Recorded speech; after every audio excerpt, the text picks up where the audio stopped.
Many Gacha games have been released over the years, but none have reached the heights of Genshin Impact.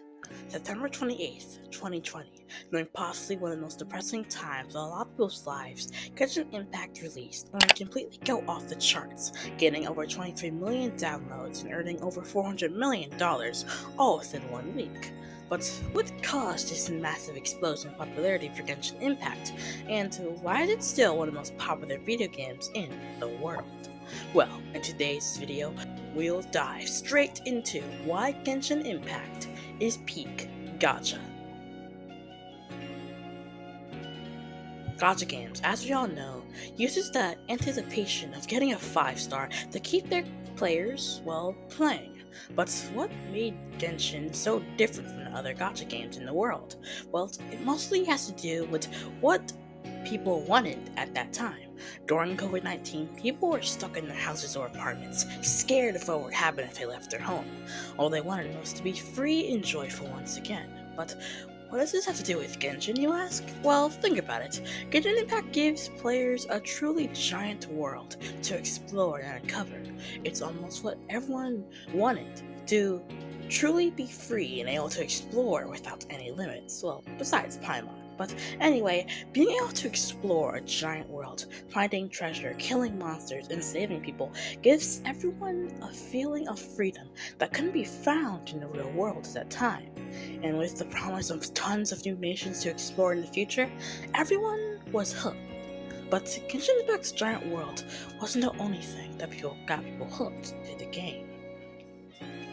Genshin Impact has an extremely large world, we've established that, but without its characters, it would feel completely empty, and that's what leads us into the next part of this video. Genshin Impact's huge cast of characters growing almost every update is one of the many things that give life to the world. And to be honest, everyone has at least one character that you like a bit too much that you even base your entire YouTube channel on them, and then you just no one else just like a character? Oh, well, okay. But seriously, meeting these characters throughout your journey makes you feel even more immersed in this world than before, and that's a layer of depth that most Gacha games can't even compare with. But Genshin Impact's real focus on its characters shines in the story quests. If you don't know what a story quest is, or just haven't played Genshin Impact, a story quest dives deeper into one of the characters' story, as it says in the title, fleshing out their personality, which makes us slowly attach bonds to these characters. Take a character named Ito's quest, for example. I won't spoil the whole quest, but in this story quest, it digs deeper into the character's emotions, showing how one character sacrificed everything for his friend. I won't tell you everything about this quest, so I recommend playing it after watching this video, as it definitely is an underrated quest. Anyway, let's move on to the next part of this video. Now, let's discuss possibly one of the most important things a game can have to keep us coming back to play more: the story and the lore. The story of a game is vital to keep players coming back for more, and this is what got me personally hooked in the game, something that Genshin almost does perfectly. As you play Genshin, exploring areas and meeting new allies and foes, you slowly uncover a story of a forgotten nation that was struck down by the gods, and your sister/brother who wishes to wage war against destiny itself, taking a path filled with darkness. But that isn't it. As you journey throughout that, you get to experience small subplots that give hints to the greater story.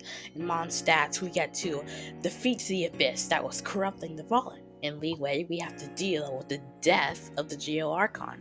And in Azuma, we have to fight a war against the Raiden Shogun to finally destroy the Vision Hunt Decree. And it just keeps going in all the different nations. And throughout these events, we slowly learn more and more about the true story of Genshin Impact, what happened 500 years ago during the destruction of Konya, which is a truly genius way to write the game, if you wanted to stay around for a very long time, as Genshin Impact has been doing. As you saw in other parts, Genshin Impact is a truly great game, truly peak gacha, but that doesn't mean it's perfect. Genshin Impact frequently gives out lackluster rewards for its players that put so many hours into the game, and they continue to whitewash their characters even in nations where most characters should have a darker skin tone. And there are many more things in Genshin Impact that players could fix, but there are also so many good things. And I think when you combine the good and the bad from Genshin Impact, you get the peak Gacha game. What do you think? Comment your thoughts below, as I am very curious of what you all think.